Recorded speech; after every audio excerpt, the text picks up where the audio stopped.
ஆகிய இயேசு கிறிஸ்துவின் ஈடு இணைற்ற நாமத்தினாலே உங்கள் யாவரை அன்போடு கூட வாழ்த்துகிறேன். பிதாவாகிய தேவனாலும் கர்த்தராகிய இயேசு கிறிஸ்துவினாலும் உங்களுக்கு கிருபையும் சமாதானமும் உண்டாவதாக. இந்த லெந்துகால காலை தியான கூடுகை தோறும் நாம் தீர்க்கதரிசிகளின் தீர்க்கதரிசிகளை குறித்து நாம் தியானித்து கொண்டிருக்கிறோம். ஒவ்வொரு தீர்க்கதரிசிகளாக இந்த தீர்க்கதரிசிகளையும் தீர்க்க தரிசன புஸ்தகங்களையும் நாம் ஆராய்வதற்கு, அதை குறித்து கற்றுக்கொள்வதற்கு அடிப்படையாக சில காரியங்களை நாம் அறிந்து கொள்ள வேண்டியது அவசியப்படுகிறது. நாம் இன்றைக்கு எந்த ஒரு தனிப்பட்ட தீர்க்கதரிசியும் குறித்து நாம் சிந்திக்கப் போவதில்லை. பொதுவாக தீர்க்கதரிசிகள் என்பவர்கள் யார், தீர்க்க தரிசனங்கள் எப்படிப்பட்டது, தீர்க்கதரிசிகள் எதற்காக ஏற்படுத்தப்பட்டிருக்கிறார்கள், இந்த தீர்க்கதரிசிகளுடைய நோக்கம் என்ன, எப்படிப்பட்ட தீர்க்கதரிசிகள் வேதத்தில் இருக்கிறார்கள் என்பதை குறித்து பொதுவாக ஒரு சில காரியங்களை நாம் இன்றைக்கு புரிந்து கொள்ளப் போகிறோம். முதலாவது, தீர்க்கதரிசிகள் என்ற வார்த்தைக்கு எபிரேய வார்த்தை நெவீம் என்று அழைக்கப்படுகிறது. தீர்க்கதரிசிகள் என்ற வார்த்தை நெவீம் என்று அழைக்கப்படுகிறது. பல தீர்க்கதரிசிகள் வேதத்தில் சொல்லப்பட்டிருக்கிறார்கள். பொதுவாக தீர்க்கதரிசிகள் என்பவர்கள் யார் என்று சொன்னால், வெறும் எதிர்காலத்தை பற்றி மட்டும் சொல்பவர்கள் அல்ல, குறி சொல்லுதலோ அல்லது ஜோசியம் சொல்பவர்களைப் போல அப்படிப்பட்டவர்கள் அல்ல. மாறாக அவர்கள் கடவுளின் பிரதிநிதிகளாக இருக்கிறார்கள். மவுத் ஆஃப் காட் என்று சொல்லி அவர்களை குறித்து அழைக்கிறார்கள். ஆண்டவருடைய வாய், கடவுளுடைய வாய் என்று சொல்லி அழைக்கப்படுகிறார்கள். ஏனென்றால் கடவுள் மக்களுக்கு என்ன சொல்ல விரும்புகிறாரோ அதை ஒரு குறிப்பிட்ட நபரை கர்த்தர் தெரிந்தெடுத்து அவர்கள் மூலமாக மக்களுக்கு உணர்த்தினார். ஆகவே அவர்கள் கடவுளின் குரல் அல்லது கடவுளின் வாய் என்று சொல்லி அவர்கள் அழைக்கப்படுகிறார்கள். இவர்களுடைய முக்கியமான வேலை என்னவென்று சொன்னால், எதிர்காலத்தை குறித்து முன்னறிவிப்பது. அது மட்டுமல்ல, பாவத்தில் இருக்கிற ஜனங்களை எச்சரித்து அதற்குரிய தண்டனையை கூறி அறிவித்து பாவ மன்னிப்பை அறிவிப்பதற்காகவும் அவர்கள் மனம் திரும்புவதற்காகவும் முயற்சிகள் எடுப்பது. அது மட்டுமல்ல, கஷ்டப்பட்டு கொண்டிருக்கிற கடினமான சூழலில் இருக்கிற மக்களை சந்தித்து அவர்களுக்கு நம்பிக்கை ஊட்டுகிற செய்தியை அறிவிப்பது. அது மட்டுமல்ல, வழிகாட்டுதல் இல்லாமல் இருப்பவர்களுக்கு வழிகாட்டுவது, கடவுளின் வழியை சொல்லிக் கொடுப்பது. இப்படிப்பட்ட மிக முக்கியமான உன்னதமான பணிகளை செய்து வந்தார்கள். ஒரு குறிப்பிட்ட வேலையை மாத்திரமல்ல, தீர்க்கதரிசிகளுடைய பணிகள் பல இருக்கிறது. பலவாறு வேலைகளை தீர்க்கதரிசிகள் செய்து வந்தார்கள். ஏன் இந்த தீர்க்கதரிசிகள் அவசியம்?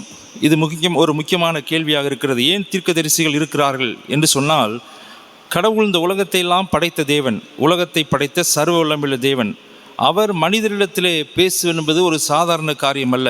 பழைய ஏற்பாட்டிலே யாத்திராமத்தின் புஸ்தகத்திலே ஆண்டவர் யெகோவா தேவன் தாம் தெரிந்தெடுத்த இஸ்ரவேல் ஜனங்களிடத்திலே பேச ஆசைப்படுகிறார். அதற்காக சீனா என்கிற ஒரு மலையை தேர்ந்தெடுக்கிறார். நீங்கள் யாத்திராமத்தின் புஸ்தகம் 19வது அதிகாரத்திலே நாம் பார்க்கலாம். மோசையை அழைத்து கடவுள் நேரடியாக மனிதர்களிடத்திலே பேச வேண்டும், மனிதர்களிடத்திலே சில சட்டத்திட்டங்களை வகுத்து கொடுக்க வேண்டும் என்று சொல்லி அவர் ஆசைப்படுகிறார்.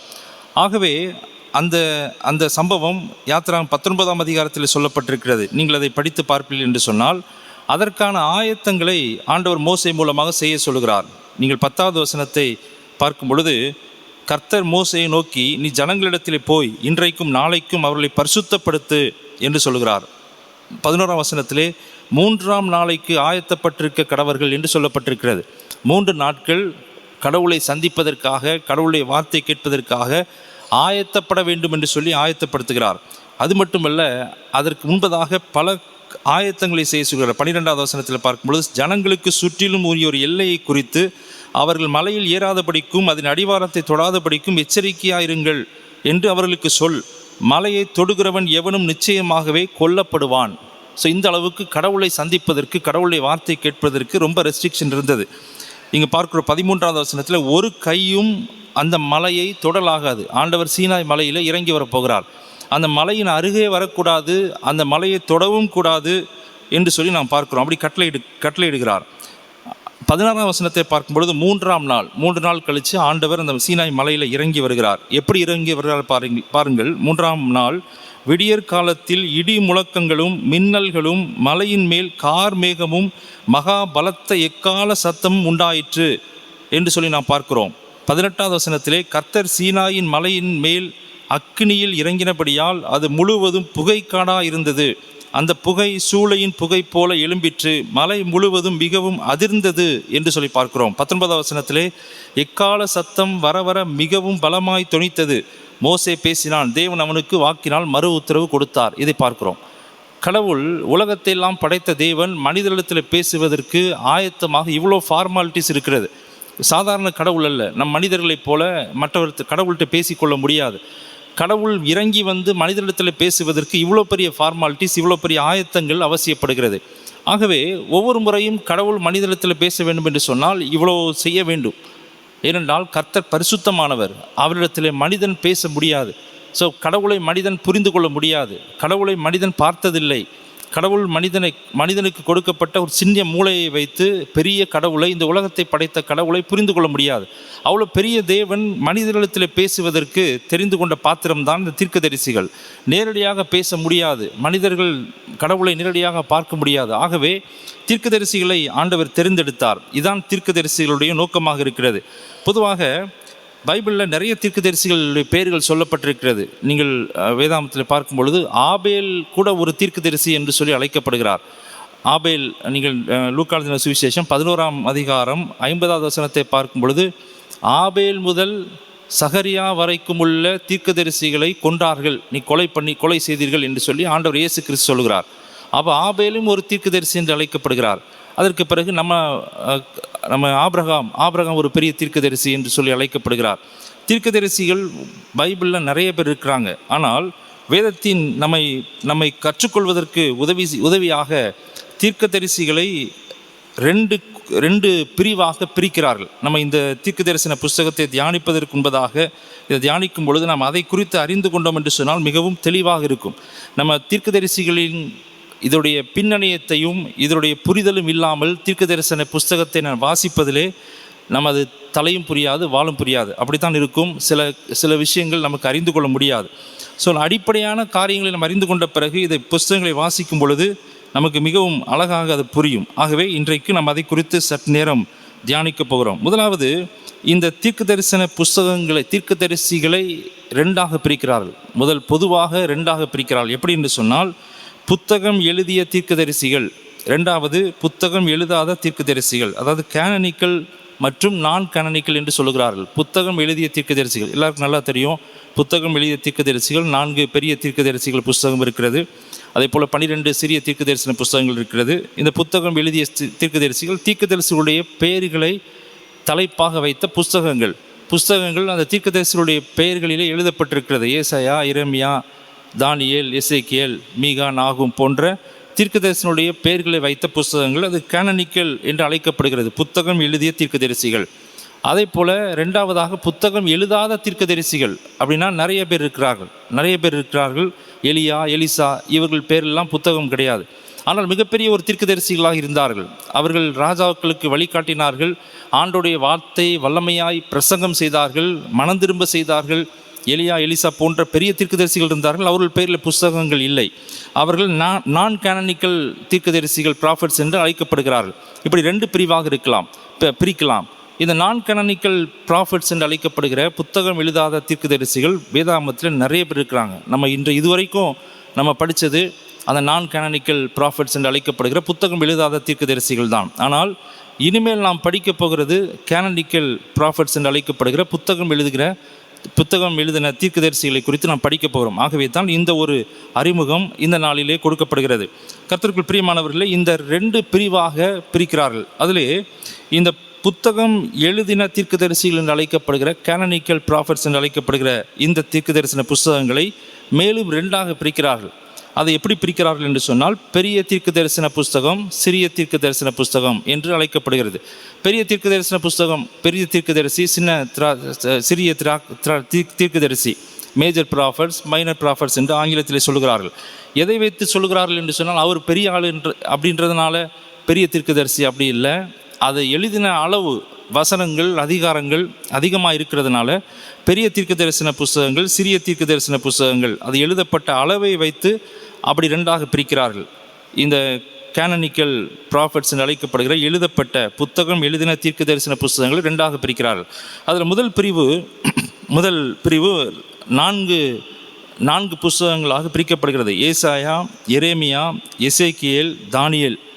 இந்த 4 புஸ்தகங்களும் இது பெரிய தீர்க்க தரிசன புஸ்தகங்கள் என்று அழைக்கப்படுகிறது. இந்த பெரிய தீர்க்க தரிசன புஸ்தகங்கள் இது எப்பொழுது எழுதப்பட்டது, எந்த சூழ்நிலையில் இந்த தீர்க்க தரிசன புஸ்தகங்கள் எழுதப்பட்டது என்பதை நாம் முதலாவது அறிந்து கொண்டு அதன் கண்ணோட்டத்தில் அதை படிக்கும்பொழுது நன்றாக புரியும். ஏசாயா இது எப்பொழுது எழுதப்பட்டது, அது ஏன்னா இஸ்ரவேல் ஜனங்களுடைய சிறையிருப்பு அப்படின்னு சொல்லி ஒரு காரியம் இருக்கிறது. அந்த சிறையிருப்பை அடிப்படையாக வச்சு தான் தீர்க்க தரிசன புஸ்தகங்கள் எழுதப்பட்டிருக்கிறது. நீங்கள் அதை வைத்து புரிந்து கொண்டால்தான் அது நம்ம எளிதாக அதை அறிந்து கொள்ள முடியும்.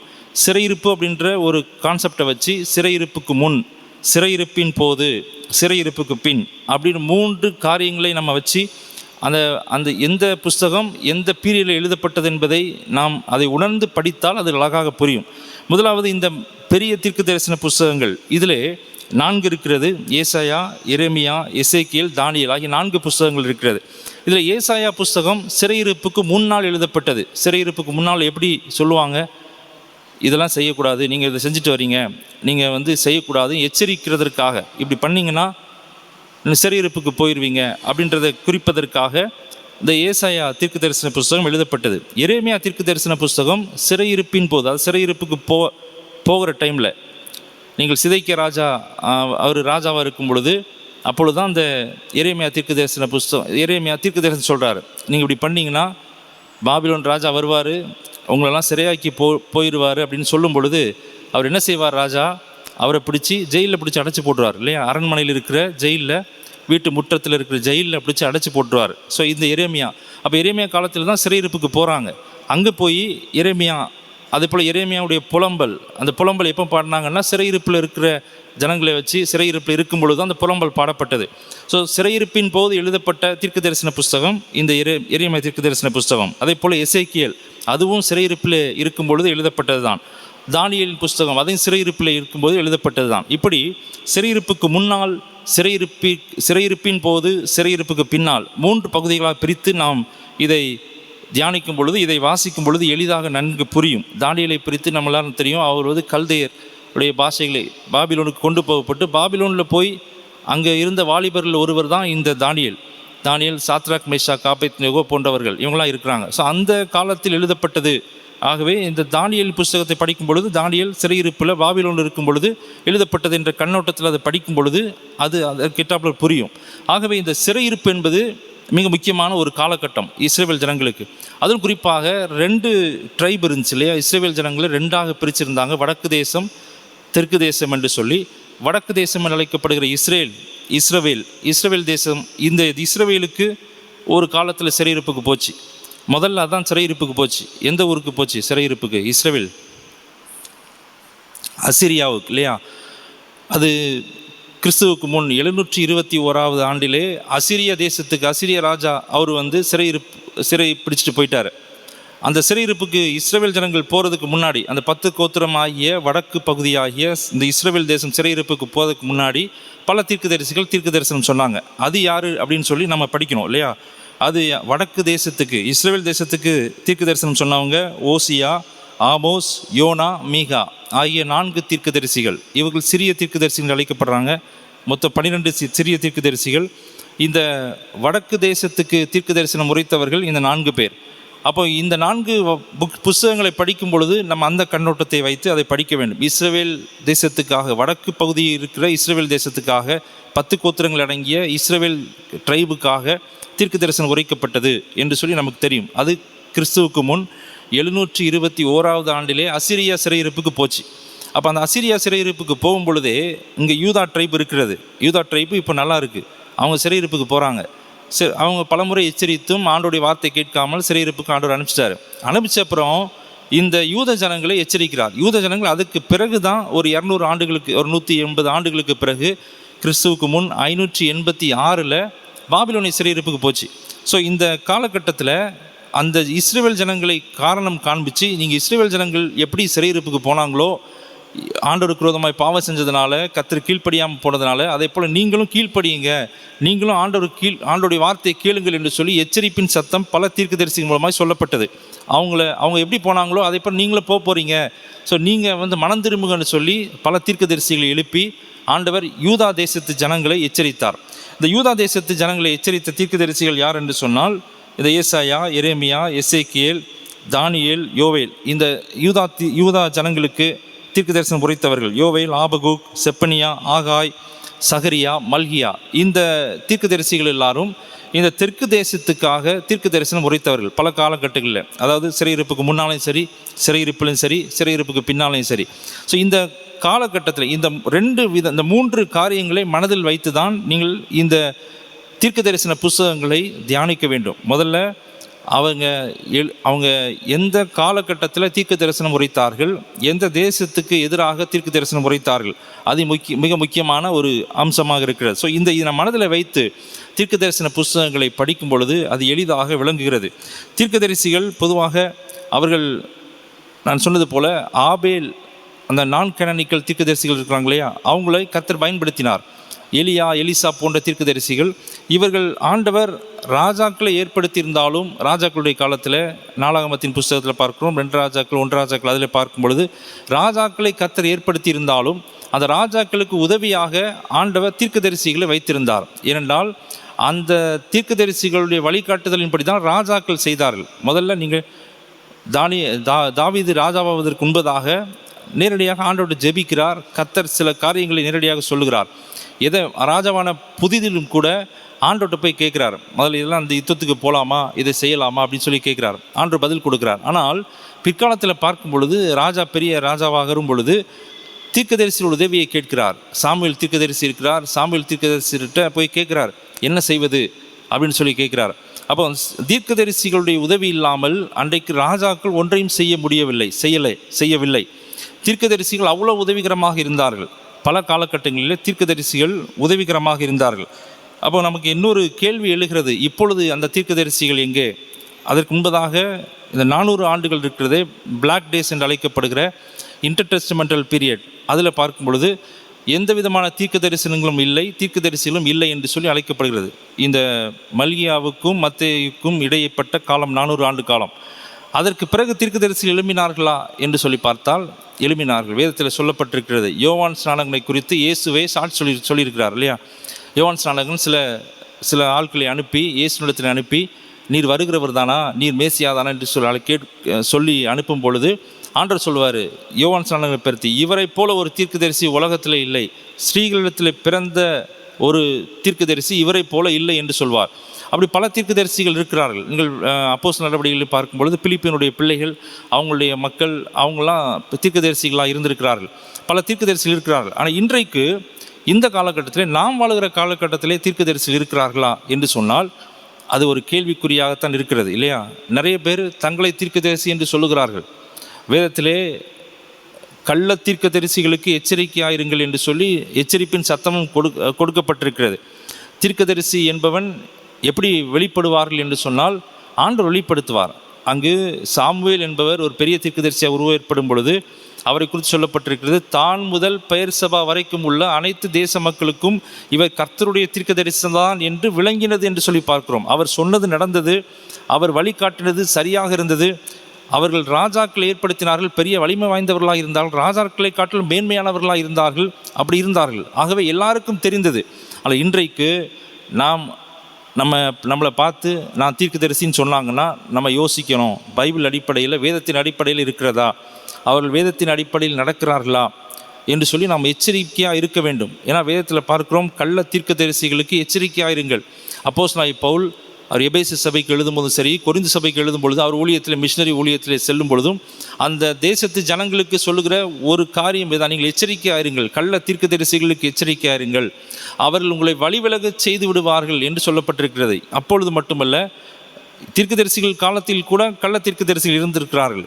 அவர்கள் ஆண்டவர் சொல்லாததை தன் போக்கிலே சொன்னவர்கள், ஆண்டவர் சொல்ல விரும்பாத காரியங்களை சொன்னவர்கள், ஆண்டோடைய திட்டத்தை இந்த உலகத்திற்கு தெரியப்படுத்தாதவர்கள், தன்னுடைய திட்டத்தை சொன்னவர்கள், இப்படிப்பட்ட நிறைய பேர் இருந்திருக்கிறாங்க. ஆகவே தீர்க்கதரிசிகளுக்கு நாம் எச்சரிக்கையாக இருக்க வேண்டும். தீர்க்கதரிசி என்று அழைக்கப்படுகிறவர்களுக்கு நம்ம எச்சரிக்கையாக இருந்து உண்மையான தீர்க்க தரிசனம் அது வேதத்திலே சொல்லப்பட்டிருக்கிறது, வேதத்தின் வார்த்தையின் அடிப்படையில் இருக்கும். நம்ம ஆண்டவர்கிட்ட பேசினாலே கர்த்தர் நம்மகிட்ட பேசுவார். இந்த காலகட்டத்திலே கர்த்தர் நம்மோடு கூட இடைப்படுவார். நம்ம ஆண்டவரத்தில் வசனத்தின் அடிப்படையில் கேளுங்கள், அப்பொழுது உங்களுக்கு சந்தோஷம் நிறைவாயிருக்கும்படி பெற்றுக்கொள்வீர்கள் என்று சொன்னபடியே ஆண்டவரத்தில் கேட்போம். தீர்க்கதரிசிகளின் அடையாளத்தை கண்டுணர்வோம். இதை கர்த்தரால் பயன்படுத்தப்பட்ட தீர்க்கதரிசியா என்பதை இந்த காலகட்டத்தில் உணர்ந்து கொள்வோம். ஆண்டவருக்கு நாம் கீழ்ப்படிவோம். ஆண்டவருடைய சத்தத்தை நாம் கேட்டு அதன்படியே நம்முடைய வாழ்க்கை அமைத்துக் கொள்வோம். அப்படிப்பட்ட கிருபையை தேவன் நமக்கு தந்து வழி நடத்துவாராக. ஆமேன். அடிப்படையிலே, வரிசையின் அடிப்படையிலே படிப்பது நமக்கு மிகுந்த ஆசீர்வாதம் என்பதை குறித்து அறிந்தோம்.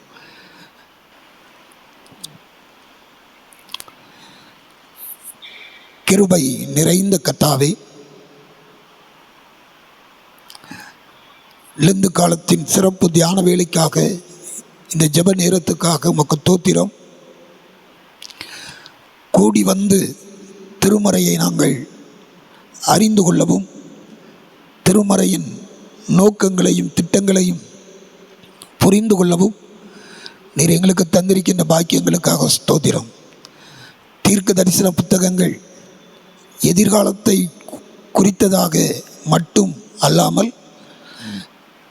அனுதின வாழ்விலே பாவங்களற கர்த்தரை சார்ந்து வாழ வேண்டும் என்பதை கற்றுக்கொள்வதற்கும், தூய்மையான வாழ்வுக்கு நாங்கள் வழிநடத்தப்படுவதற்கு எச்சரிப்பின் சத்தத்தை கேட்கவும் நீர் எங்களுக்கு இந்த தீர்க்க தரிசன நூல்களின் வழியாக கற்றுத்தருகிறீர். அந்த அன்புக்காக உமக்கு நன்றி சொல்கின்றோம். கடைசி காலங்களிலே வாழ்கின்றோம். தீர்க்க தரிசனம் என்கின்ற போர்வையிலே அநேக காரியங்கள், ஆண்டவரை தவறான உபதேசங்கள் இன்றைக்கும் பல்வேறு இடங்களிலே ஆண்டவரை நடைபெறுவதை நாங்கள் அறிந்து கொண்டு இருக்கின்றோம்.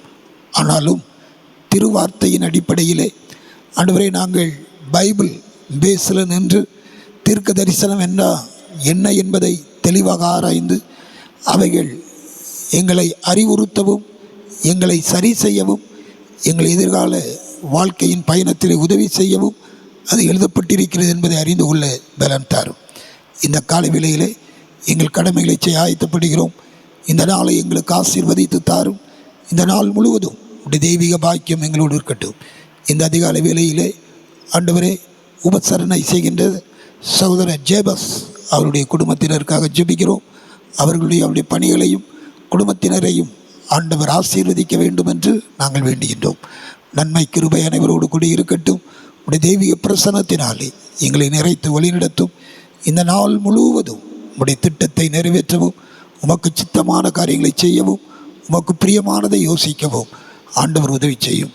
இந்த நாளிலே யார் யார் என்னென்ன காரியங்களை செய்ய திட்டமிட்டு இருக்கின்றார்களோ அத்தனை காரியங்களிலும் கர்த்தருடைய கரம் கூடவே இருக்கட்டும். உம்முடைய வழிநடத்தும் கரம் பாதுகாக்கட்டும். உம்முடைய தெய்வீக பிரசன்னம் ஆள்கை செய்ய வேண்டும் என்று வேண்டுகின்றோம். மீட்பர் இயேசுவின் நாமத்திலே வேண்டுகின்றோம் நல்ல பிதாவே. ஆமென்.